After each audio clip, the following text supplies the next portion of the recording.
everybody. Welcome back to the Better Sex Podcast, where we have unfiltered conversations about sex and relationships. Reminder, these conversations are frank and can be rather interesting. So they may not be appropriate for all listeners. Please listen with care. Today, my guest is Dr. Diane Mueller. She's board-certified sexologist with dual doctorates in naturopathy as well as acupuncture and Oriental medicine. She is the founder of the sex education center, mylibidodoc.com, and hosts the Libido Lounge podcast, where she helps monogamous couples create more passion, desire, and hotter sex, along with better communication. And she has a book coming out, Want to Want It. I've got so many questions about that. I'm so delighted to have you here. Thank you so much. And so tell me, the libido doctor, how did you get here? What was your process? That's a great question. And there's so many stories I feel like that influence our careers and our path, and so many stories to tell.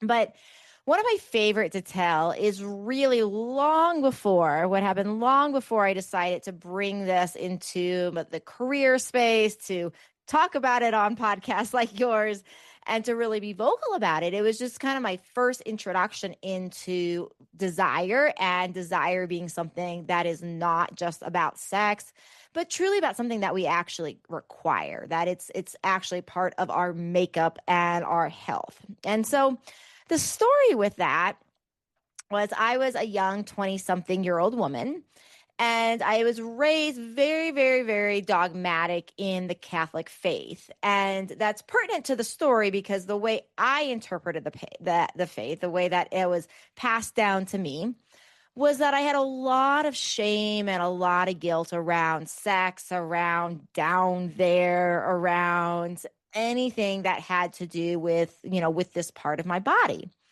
So that being said, it was a really big jump for me when I started having this very interesting vulvar pain. Doctors couldn't figure out what it was. Amazingly, lab tests were normal, but it was significant enough that it was keeping me awake at night. So one day, my sweet college roommate, a very dear friend of mine at the time, handed me a book. And that goes back to like my upbringing, because the book was Sex for One by Betty Dodson. And so this was like a very shocking thing to my nervous system at the time, because I still referred to this area as down there, don't look, don't touch, don't see, like we just don't talk about this area. So when I was handed this book, it was almost like shock factor, although I knew my roommate very well, and I knew that she was very open about talking about her sexuality. So it wasn't shocking coming from her, but it was shocking in my hands and sitting on my lap. So I took it and I just put it in my bedroom. Later that night, lying awake in pain, I was like, all right, well, I'm going to start reading this book, at least see why my roommate introduced this to me. And what was so interesting about the book was it really was like one of those things, when people tell us information, it's like, wow, this just seems like this is for me at this moment in time. Where Betty in her book talks about people who are experiencing relief of pain through self-pleasure. So lying there in pain, not knowing what to do, I decided to try it. Right. So I decided to try self-pleasure for the first time in my life. And lo and behold, the pain went away. I didn't orgasm. Nothing like that. It was just completely like purely from just dropping into some of the techniques in her book. The pain went away. Next night, lying awake again, pain's back. Try it again, pain goes away. And after several sessions of this, several days, I don't remember the specifics of how many days it took. All of a sudden, the pain was gone completely. So this was like a mind-blowing moment. And, for me at the time with my very religious orientation, I started asking myself questions like, well, if I was made in the likeness of God and God is good, then how could part of my body be bad? Right. So I really started shifting the questions I was asking myself. And it really did like open this world for me of like, if pleasure isn't just about desire, it's truly something we require. Like, how can I have this part of my body that is really healing me, and how can this actually be bad? So that actually led to a decade's worth of self healing around shame and guilt and these sorts of emotions. So that was like largely the process. And, that kind of started me down learning about my body, learning about sexuality, healing my body, healing my own relationship with sex and intimacy. And it Mm-hmm. was about 5 years ago now that I really decided to start talking aloud, about this and start to bring this work more into the world. I love that. Thank you so much. And thank you, Betty. Yes. Thank you, Betty. She was definitely a door opener for all of us. I'm so curious, in your medical training, what is the medical what does your training say about like pleasure and desire and um, Yeah. Yeah, you're seeing me like take a big breath and pause here, because it's a Pandora's box of a question, really. The biggest thing that is the most frustrating thing about my medical training, and like you said, like I have extensive medical training, and with that, it's actually kind of upsetting and disappointing from a standpoint of what was covered around sexuality, because it was like a blink of an eye in school and training, human sexuality. And a lot of the focus truly was on erectile dysfunction, was mhm, on vaginal dryness, but only associated largely with menopause and perimenopause, and was on just like you like learning that, hey, these areas, if we don't have proper circulation and hormonal blood flow, there's problems. We mhm, also talked about like other root causes, right? We talked about neurological root causes and pelvic floor root causes, pain in these areas, but it was very medically focused. It was root cause focused, but very medically, meaning when it came to things like the arousal cycle, like this is where I feel like we really need to update our medical school curriculums, because the arousal cycle was still largely taught as like the classic 4-phase arousal cycle that is true, generally speaking, for men. mhm. And so we were taught that that was like true for both men and women. And I think to this day, like that's like what most people think the arousal cycle is supposed to be like. So when we get into other work of like Rosemary Basson and her work that came out in the late 90s, early 2000s, around what the desire cycle actually looks like for women. And we realize things like, oh, for women, arousal comes before desire, that we don't think in our mind until after we feel in our body. I really feel like the medical program was like hugely missing. Other things that it was missing that I think are just essential are things like looking at the clitoris Mhm. and really understanding, like the whole anatomy, right? Of like the clitoris being like, I know you know this, but for our viewers being like, oh, we have our clitoral legs that are long and beautiful and look almost like a wishbone. That is not just that little nub. And we Mhm. certainly didn't learn that. Although, in talking to my 16-year-old stepdaughter, what's been interesting to me is like when I've asked her like what she learned about the clitoris and sex ed, she like knew all of it. And I was like, wow, this is really, that was taught to her in her high school sexual ed class. I was like, this is really hopeful for newer generations that we're learning this, but that was still not being taught in my medical school program. So it was very just like almost like a masculine approach to sexuality, Mhm. old Johnson and Johnson types of models that were still being brought into the education. Got it. So I'm curious, you've got the My Libido Doc is your moniker and your center. And I'm curious, like what do you mean by libido? Like what is libido?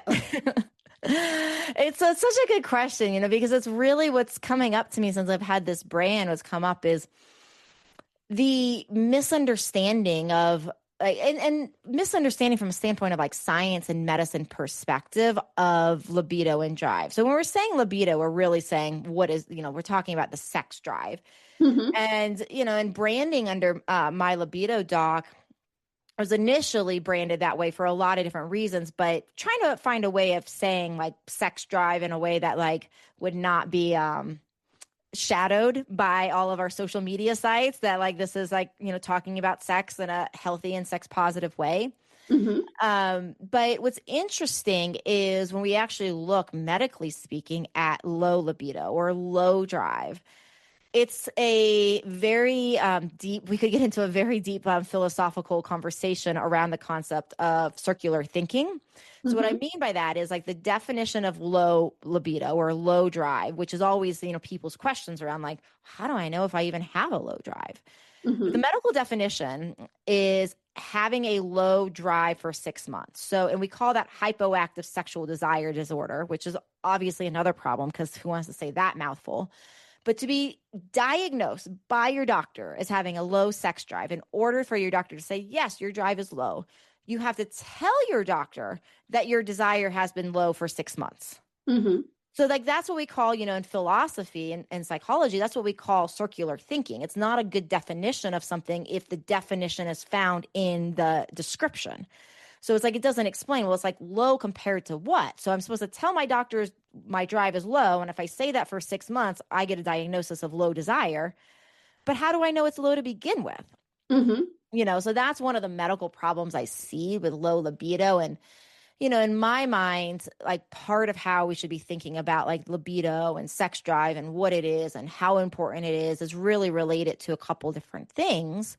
One being, do we feel that our relationships and our health, especially after we learn all the different things like lowering stress, improving sleep, improving quality of our relationships? This Harvard study that came out a year or two ago, I think it was 23 when it came out, 2023, that basically said of all the different health things and of all the different things that are related to improving age, longevity, health with aging, what is the most important? And what that study found was that it wasn't exercise, it wasn't the food we ate, it wasn't water, all these great things, but it was our relationships. Like that was the number one thing that would improve longevity and aging healthily. So when we look at that and we say, oh, well, we see there's such a relationship with our with our intimate partners and having a healthy sex life with keeping that relationship strong. And Mm-hmm. we see that this is so related to longevity. So if you feel in any way that, hey, there's any need to strengthen your relationship, then in my mind, there's a need to also strengthen the libido. And so whether or not it's low, whether or not it's worth working on is like, do you want all the health benefits between improving relationships, improving sleep, improving stress, on and on and on that come with it? And if you do, then it probably is, if you're like, these things can use improvement, then we can probably say, hey, there could be an element of low libido contributing to that Mm-hmm. and having it, worthwhile to work on. Now, I want to go back for just a second because one of the things that I see often in my practice, and I'm imagining you see it in yours, is that people don't understand. You just touched on women's erotic arc or desire circle. So I'm wondering if you could kind of map that out a little bit for us. Yeah. Yeah, I think the simplest thing, and then to build on it, we'll build on it from here, but the simplest foundation to understand is what I said just very briefly, that for women, arousal comes first. So for men, desire comes before arousal. For women, arousal comes before desire. And so the difference for our listeners here is that desire is of the mind. So that's like, I'm thinking about sex. Arousal is of the body. So like for men, the most common way a man, because desire comes first, the most common way for a man to get turned on is he sees his partner walk across, the room. He's looking at their bodies, checking out, the way they move. And he's like, wow, that looks yummy. I want some. Mm-hmm. And then all of a sudden, so that's in the mind. That looks yummy. I want some. That's desire. And then Mm-hmm. arousal comes second. Then the genitals get the quick blood flow to the genitals, and then we get an erection, right? Mm-hmm. And so for women, arousal comes before desire. And this is where the desire gap can really create problems for people, especially in a hetero relationship, is because for women, there's like then if it, in a hetero relationship, that's the man. And then we have the woman who's has arousal coming first, which means she's probably going to be waiting for her mind to kick on and be like, oh, I want this. Mm-hmm. When for women, because arousal comes before desire, what this means is when she starts feeling the sensation in her body, when she Mm-hmm. gets out of her head and is actually feeling touch on her body, and then when she's focused on it and is almost in that present moment with it, all of a sudden she can start to have thoughts of this feels really good. And this is oftentimes why in a relationship, what will happen for a woman is she'll like be like, okay, well, I'm going to do this because I know it's important for the relationship, but I really don't feel like it. And she gets into it and gets into it. And like 15 minutes later, it's like starts to feel good. And then all of a sudden, she might have a thought that something like, well, this is feeling really good. Why don't we do this more often? Right. And so Mm-hmm. that's like that thought, that is all of a sudden the desire kicking on. Right. And so it's like that arousal first and then that desire. And then it's like, oh, let's do this. But what's also interesting about Rosemary Bassan's model, which I just totally agree with on female desire, it looks like a circle. So it's, it's curvy. It's like a woman's body. It's Mm-hmm. nonlinear. And when you look at the circle, there's all these inflows and outflows of things that can be like the accelerators or brakes, using Dr. Emily Nagoski's terms.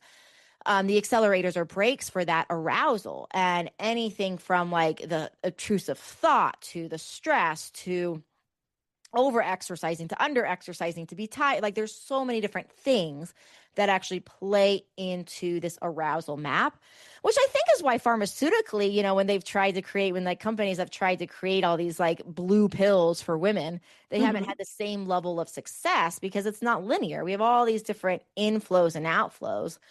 So with that, I think for women, it's really, there's a need for women and the partners of women to really understand all of this and to start doing more desire mapping, so there can be a level of like, oh wow, to get me in the mood so we can participate this, these are the things that are really going to support and move in that direction. And these are the things that if these other things are happening, it's going to be really hard for me to make that leap. And oftentimes I think we're not acknowledging those things and bringing the awareness so that in partnership we can be supportive of the female and supportive of her unique needs to get her in that space where she can be aroused and then can experience that desire. Can you just give us an idea of some of the things that might be accelerators and some things that might be brakes? And realizing that every woman is a little different, and the thing there's always a variance to the person that we're actually talking to. But overall, do you have some examples of what overall brake and accelerators might look like? Yeah, and I appreciate your distinction there of like with every woman they might be different, because I will say, common accelerators, but like a common breaks, but like a common break, for example, one of the biggest ones is stress. Mm-hmm. But every once in a while, there's that woman that's like, wow, I'm like really stressed out and I'm really revved up. So it's like we do want to acknowledge that for some people, like what's a break for one person can be an accelerator for another. But stress, overwhelm, not taking care of her body image is a big one. So Mm-hmm. changes that she goes through perimenopause, menopause, um, genital image, how she feels about like what she's supposed to look like, even from her standpoint of her vulva, her vagina, hair, no hair, all the things like that can actually make a big difference for women. Other things such as time of day can make a difference. Certain times of day can be breaks. Certain times of day can be accelerators. The types of things that she's doing, if she's doing self-care for herself, can be breaks or accelerators. Emotions are a big one. And this is where, too, like really, I think there's a lot to be said about emotional safety within the context of outside the bedroom with our partner, because all those little things that get swept under the rug, like, oh, I left my trash out I left the trash out by the door for my partner to take out, and they walked right by it, right? Not because they don't care, but because they don't see that oftentimes as actionable on their journey. And it's so easy without those kind of conversations where those little tiny, like, breaks, there's little tiny, say, leaks in the relationship ship, so to speak, they get holes in them. And so when those things are swept under the rug, and it's just like, well, clearly he didn't care. Clearly she didn't care about me in Hmm. that moment, but I'm not going to say anything because it's really not that big of a deal. Versus like, hey, I just want to clear this up. I'm not going to make it into a big deal, but I still want to come back to it. Those emotional things can be huge, huge breaks for a lot of women. Although some women, like, they get so revved up by that and that intensity of being revved up, they can actually use that sometimes to be like, oh yeah, I'm like ready for some like intense angry sex or intense passionate sex or whatever it may be. We know obviously that sometimes fighting can be breaks for people, Hmm. accelerators for some. Sometimes it's environment, sometimes it's novelty. What are we bringing new into the relationship? Are we, if we're doing the same sexual script, which looks like we do this, we do that, we do that, we do that, we have the big grand finale, and it looks like some very similar version to that every time. Most of the time, for most people, that's going to be a break in the desire, both for men and women, if enough time goes by. Yeah, it's funny you say that because I just read something about women's need for novelty being a lot higher than we actually give it credit for. Yeah. And I was a little surprised for that, but then as I started thinking about it, of the two of us, between my partner and I am definitely the one that's like, let's check out a new restaurant. Let's do it, whereas he's much more, I know this one's good. I know what to expect. So I was both surprised by that, and then once I read that, I was like, oh, that makes perfect sense. Yeah, and I think, some of the reason for that may be that men are so much better, as testosterone driven humans versus estrogen driven humans naturally. The impact of testosterone on the human brain is that testosterone makes the human brain incredibly focused, right? Mm. That's why there can be situations where it's like the classic, I'm saying this very stereotypical moment of like man watching sports game, woman trying to get his attention, and it's like, honey, honey, and he's like so focused, right? It's an amazing superpower of testosterone. And women's superpower is that diffuse level of awareness. This is why a woman can walk into a room, and this is estrogen's impact on the brain. And she can walk into the room, and at one swift moment, she can know notice there's dirt on the floor. She can notice the phone's ringing, it needs attended to. There's a stack of bills, got to make sure I get that. Oh yeah, my child's talking to me in the other room, and my husband is giving me a kiss hello at the same time. And she's taking all of that in at any given time. Her superpower is that diffuse level of awareness. So it's like amazing from a standpoint of like multitasking and huge level of awareness and organization and all of that. But because of that, she's constantly taking in so much information at any one time, one of the things that happens is the female brain has to oftentimes fight harder to focus in the moment and be present.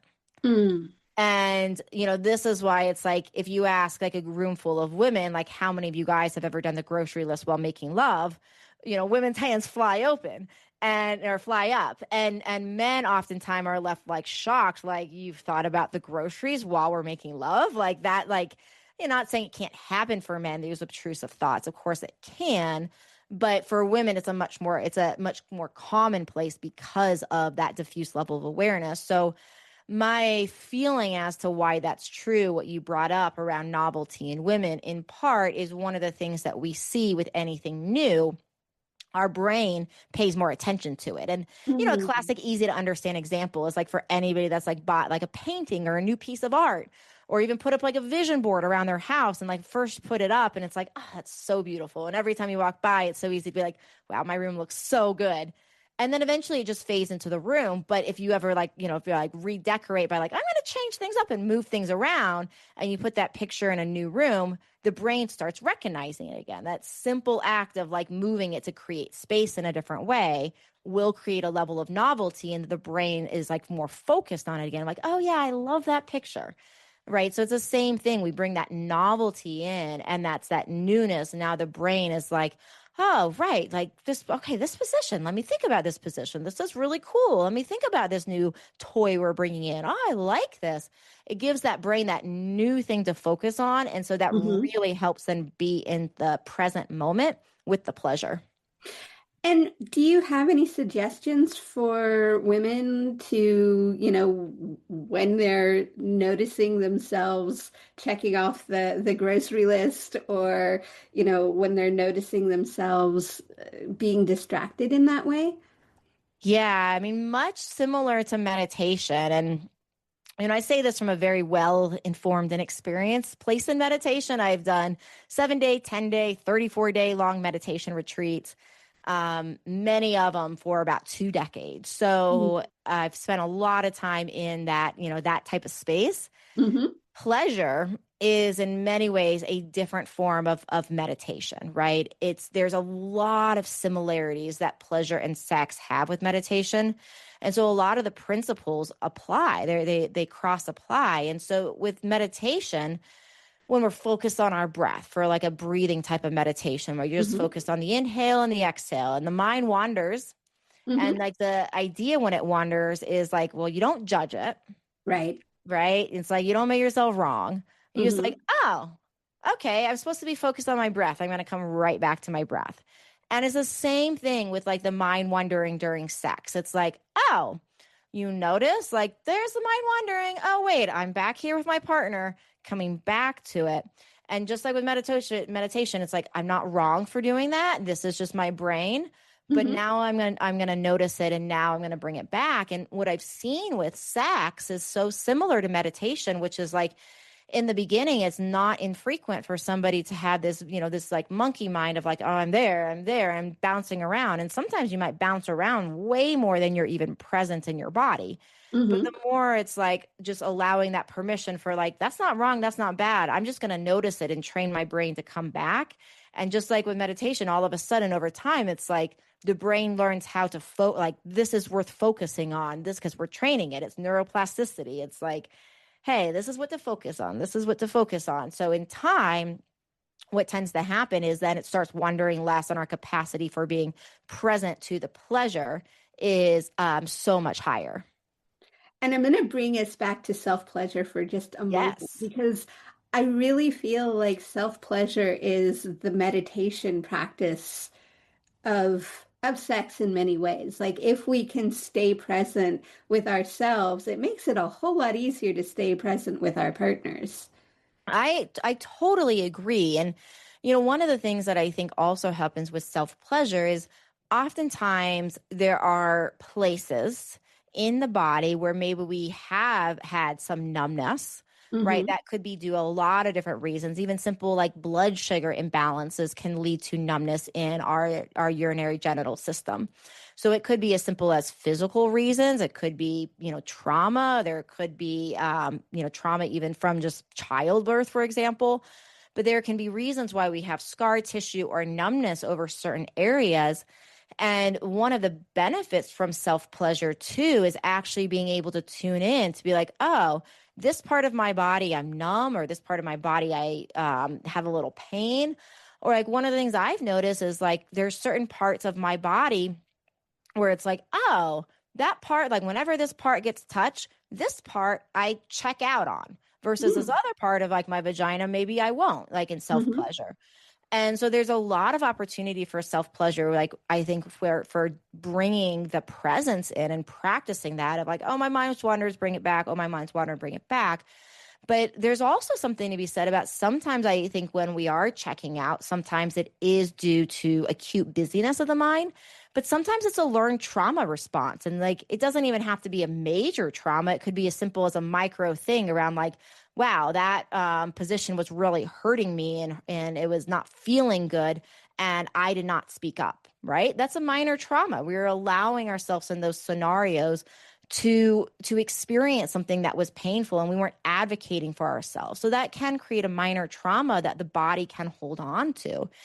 And I think one of the amazing things about self-pleasure is it allows us to even work with presence. And so, Mm-hmm. a lovely activity that I've taught that I have taught, do teach, and had do on myself is that when I experience this in self-pleasure, if there's like an area where it's like, oh, I'm checking out more right here, then I actually pull back on anything from any manual manipulation or any vibrator manipulation. I change speeds, I change intensity, and I basically hold. Sometimes it's just holding a finger in an area, if it can be reached with a finger, and just breathing without like doing anything else, and just breathing to a level where I'm still able to stay present to it.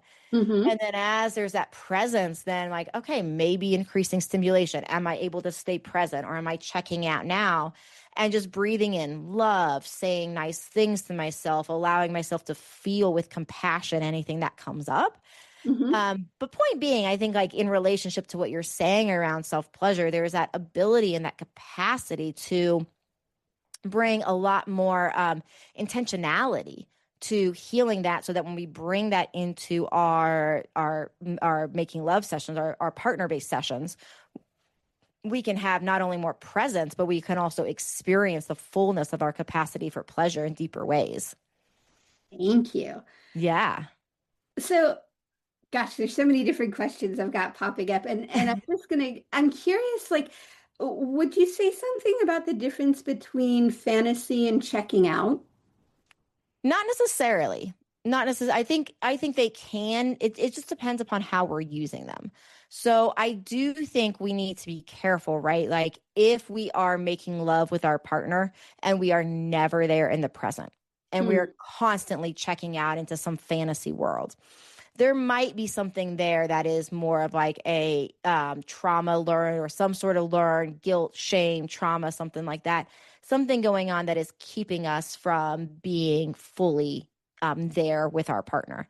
If it's like a shared fantasy, I think that can be very, very, very different. I don't think fantasy has to be at the expense of presence. In fact, I think sometimes it actually encourages presence. But the difference is, am I bringing this fantasy in and still staying true to the sensations of my body, to the moment at that time?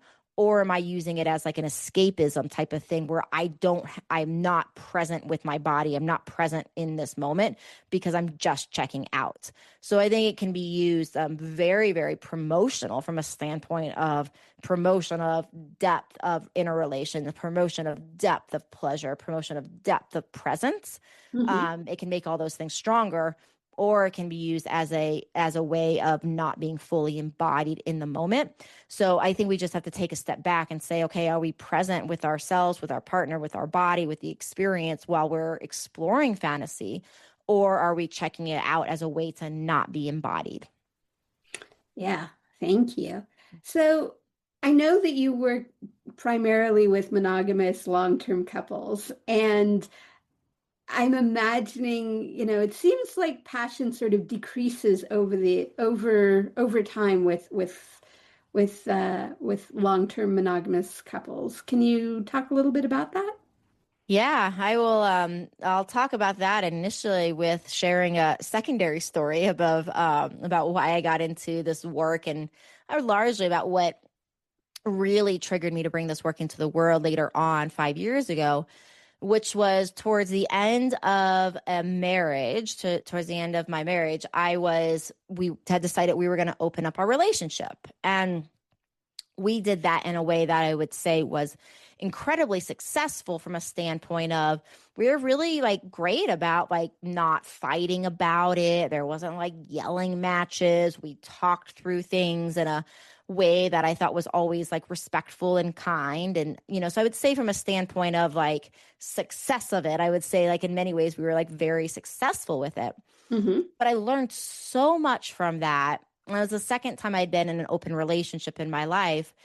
And this time it felt like particularly insightful. And what I gleaned from that is that neither an open relationship or a closed relationship is better or worse. It Mm-hmm. is about them having different strengths and different challenges. And it's about couples coming together and being like, for them and for the health of their relationship, what are the strengths and what are the challenges that they like the most? Mm-hmm. And like for me, some of the challenges of being in an open relationship, I did not like navigating all the different partnerships, all the different ways that people would come in and out. All it just felt like I was constantly navigating these types of conversations that, while successful and kind and loving, I just felt like I was always navigating conversations of how to make sure all the partners were informed and happy and safe and all the things. And frankly, it just felt like a lot of the wrong kind of work for me. Mm-hmm. Right. So that was like the challenge of that kind of relationship for me.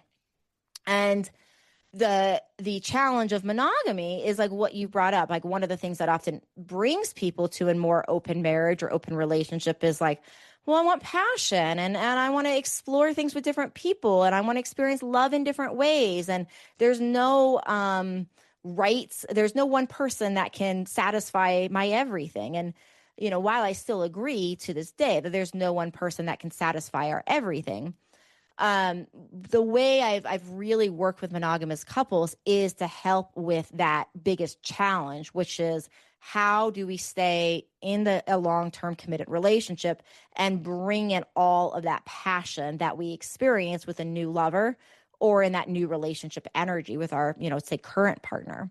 So a lot of the science behind that really goes into, if we look at what happens like in a new relationship energy scenario, and we can see that in a new relationship, there's a lot of Mm-hmm. dopamine being released.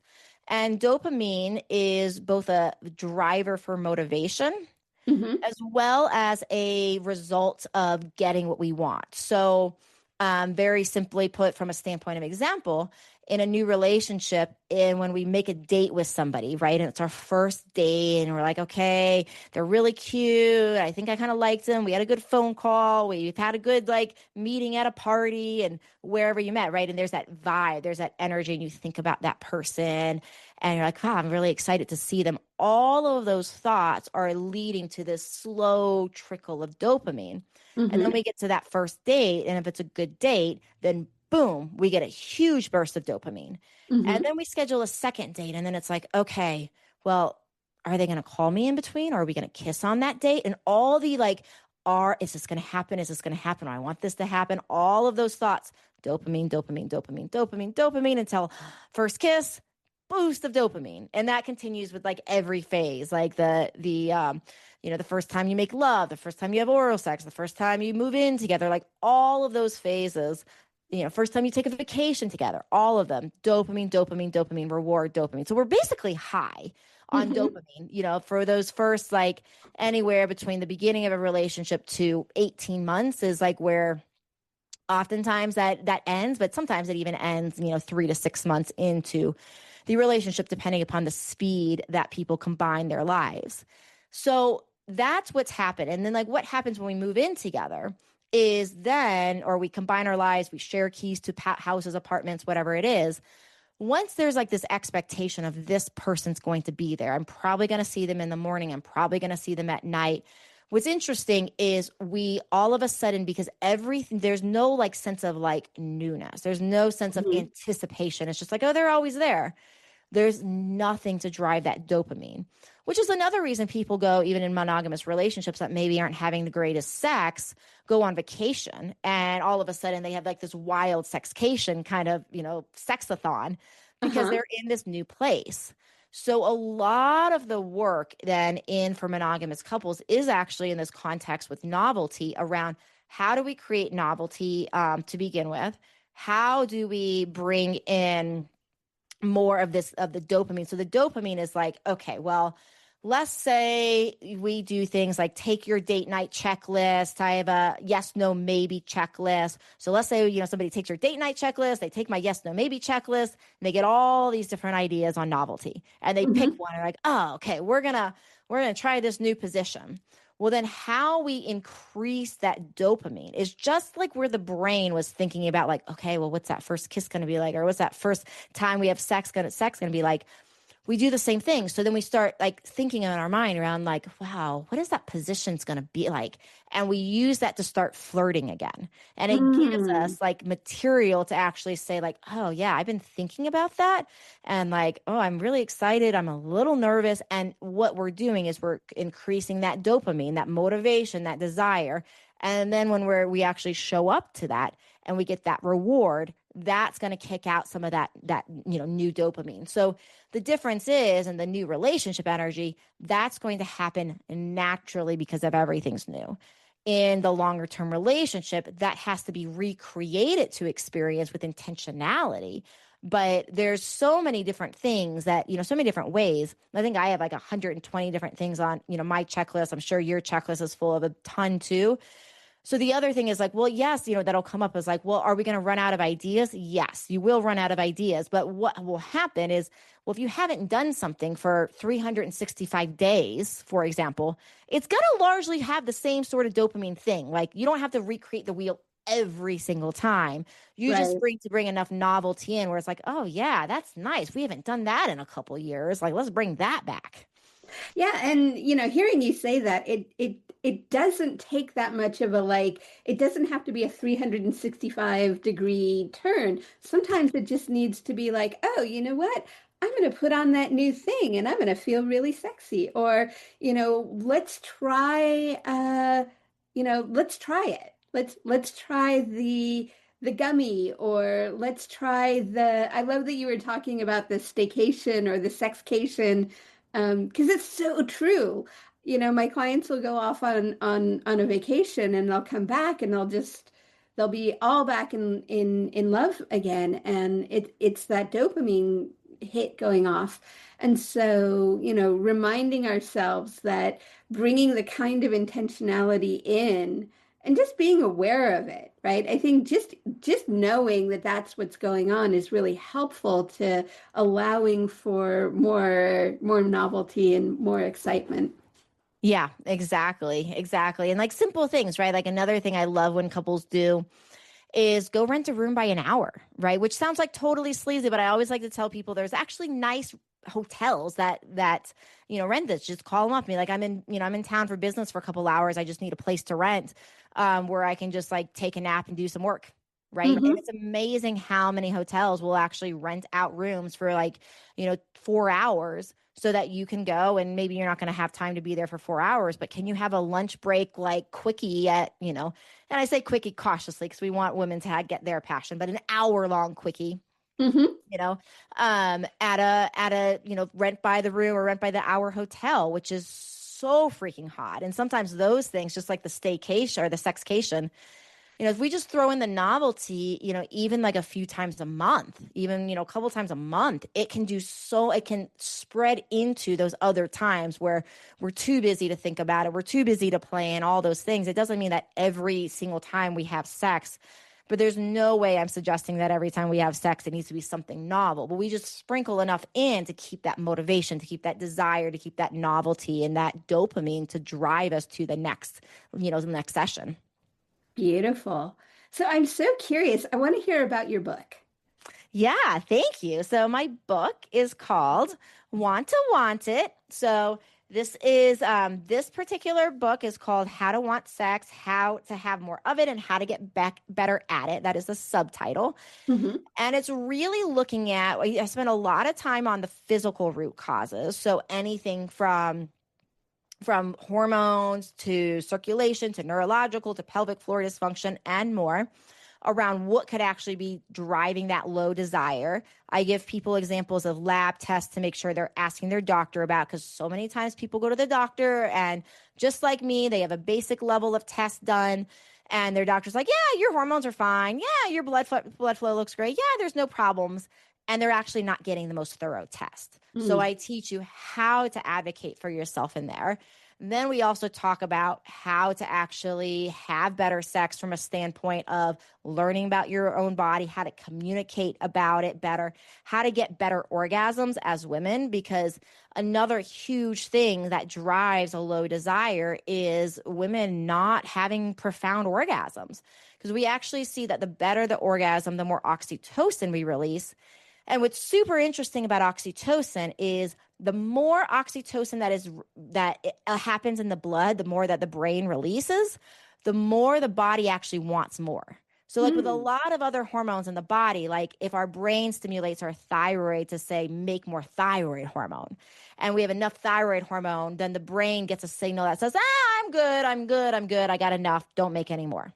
Mm-hmm. Oxytocin, it's different. As Mm-hmm. oxytocin goes up, the higher it goes, the more the brain's like, I like this. Let's get some more of this. So orgasms are actually a very important part of desire of, not just being better at sex, but actually having more of it and having that desire go up. So we talk about the orgasm gap. I talk about the arousal gap and really give some techniques for couples to say, communicate about it, but also be better at performance from a standpoint of giving and receiving and enjoying sex and intimacy. And what was your process for writing the book? Yeah, yeah. Well, my process. So this is one of like a 3-part series, right? So this is part one. So the whole thing is part one is more heavy on the physical root causes, because Mm-hmm. in my model of like low libido and low desire, there's 3 pillars in my model. Mm-hmm. So one is the physical side of things, so it's everything that's out of balance in our physical body. Another is the personal side of things. So this is more like, how well do I know my body? Mm-hmm. How well can I communicate to my partner? Can I give myself orgasms? Can I make myself last longer? How long can I make myself? Can I control when I'm ready? Can I stay in that zone of pleasure for a long time before I peak over and actually orgasm?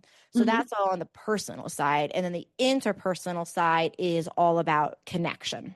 Mm-hmm. And so that's going to be how we communicate, how we bring in more novelty, all of that. So I've learned in my work that if I give people too many actionable steps, and I'm very into education through action. Mm-hmm. So I've learned in my work that if I give people too many actionable steps all at once, then much of the time people get overwhelmed and do not do any of them. So that was how, in like thinking through, like, okay, what do I need to teach people from a holistic way to address this in as most of a holistic way as possible?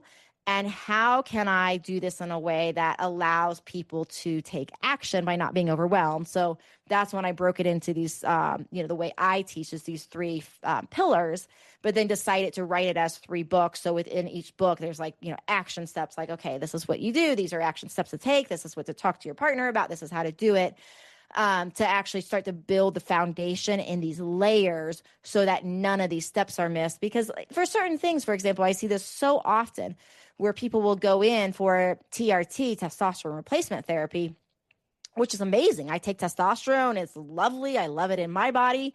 And that being said, it's not infrequent that people will get like a boost in their libido and maybe their brain turns on and they feel a little better. And then 3-4 weeks go by and it's like, now my libido is kind of like back to where it was. And it's Mm-hmm. not to say that testosterone is not valuable, but oftentimes it's one of many parts of the puzzle when Mm-hmm. we're talking about healthy sexuality. And so it is a lot of information, but typically for people to feel in their, sexual best, to feel in their intimate best, it's not just going to be one thing. Mm-hmm. It's going to be all, this holograph of all of these areas. So you've got the book and there's the podcast. And do you want to say a little bit more about working with you and what that's like? Yeah. I mean, one of the biggest things I would suggest for people is just like go check out more of my free content. So I have my yes, no, maybe checklist at mysexdoc.com. So that's an amazing resource. I have a free ebook that's 5, it's called Revive Your Love Life, 5 Easy Steps for Mind-Blowing Orgasms and Romance. So it's a great way to get started as well. That's at hotterlife.com. So you got mysex.com, hotterlife.com. And those are great ways of getting started with my material. And then I do deeper dives for people once they're like, yeah, this is the right thing for me, where we go into things like very deeply go step by step into desire mismatch and how to repair desire mismatch in relationships. I have a monthly libido club where I feature guests like yourself, and we bring in all of these different experts and to say, like, teach us in all sorts of different ways around sex, intimacy, communication, and more. So there's lots of different ways, lots of different offerings I have.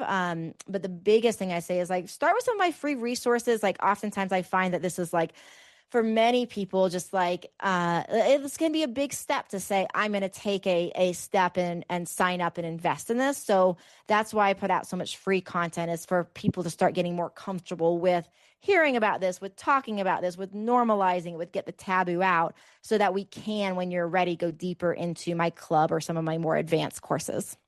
Beautiful. Thank you. Yeah. So I'm so curious, like we've covered a lot of ground here. And if there is one thing that you want people to take away from our conversation here today, what might that be? It's something that I say over and over in my work, over and over in my book. I've already said it a couple times today, which is that desire is not, or that intimacy is not just about desire. It's something we require. Mm. And that is because when we look at things like oxytocin, right? Oxytocin got so much of a hit in social media and in the media in general, maybe about a decade ago, because this 20-second hug thing was going around like, hug for 20 seconds and you get oxytocin in your body. um, Oxytocin has been shown to be one of the best internal ways that we regulate stress. And cortisol, our main stress hormone, linked to belly fat, linked to inflammation, linked to aging, linked to just being anxious, not sleeping well, these things. The number one way we self-regulate is through oxytocin. That is our hormone that helps us regulate cortisol. And while the 20-second hug is amazing, and while the 20-second hug can raise our blood levels of oxytocin 20 to 50%, which sounds like a lot. And a 20-second hug is a lot longer than people think. Most people are not doing a 20-second hug. I've counted. Sometimes my girlfriends and I count, and it's always like, oh no, keep going, keep going. It's a long time. But while it raises blood levels 20 to 50%, orgasms can raise blood levels 200 to 500%, and even more when you are having multiple orgasms. So it's like we're talking about, with oxytocin, one of the body's most natural ways of healing, one of the interrelational ways, most wonderful ways of staying strong. And that's why, and I say this in conclusion, because it's often that people will say, like, well, it's not a priority right now. Honestly, in my mind, that's like saying things like exercise or, eating well are not a priority. Sure, we can say that you can survive without them, but this is from a standpoint of like thriving, of helping your body and your mind and your spirit operate at your fullest capacity. This is a really important part of health. And it really is not just about desire. Pleasure really is something that we do require to stay in a relaxed, in a playful, in a joyful, calm state and enjoy our lives. So I think that's a wrap for me as far as your question. All right, you heard it from the doctor that pleasure is a requirement for a healthy, thriving life. So thank you so much. My guest has been Dr. Diane, and you can find her on all the socials at It's at My Libido Doc, but also on Instagram. We've now switched over to My Romance Doc, because we were getting shadow banned on Instagram, meaning, for all the listeners, that means that Instagram stopped showing your stuff, because libido, turns out, is a bad word on Instagram. So you can now find me at My Libido Doc everywhere except on Instagram. I am at My Romance Doc. Thank you so much. And thank you all for listening. And we look forward to the next episode of the Better Sex Podcast.